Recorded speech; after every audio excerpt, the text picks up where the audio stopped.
হচ্ছে British ফ্রান্সদের colony স্টোনগুলো এখনও যেভাবে আগে ছিল সেভাবেই ঐতিহাসিক স্টোন।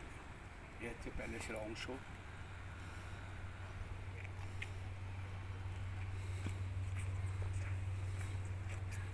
এ হচ্ছে প্যালেসের অংশ।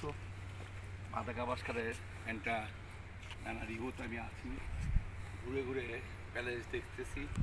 এটা খুব কষ্টকর জার্নি, কষ্টকর ভ্রমণ, কিন্তু ভ্রমণ করতে হলে আপনাকে এইভাবেই ঘুরতে হবে।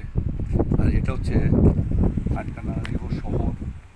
এটাও চমৎকার শহর এবং পুরো এলাকাটাই হচ্ছে পাহাড়ি এলাকা এবং আয়ারল্যান্ড। আর একসময় রাজারা শাসন করতো, এখন মাদাগাস্কার প্রাইভেট পলিটিশিয়ানরা শাসন করে। তবে দারিদ্রতার সাথে যুদ্ধ করতেছে, বেশিরভাগ মানুষ হচ্ছে এখানে দরিদ্র। Thank you.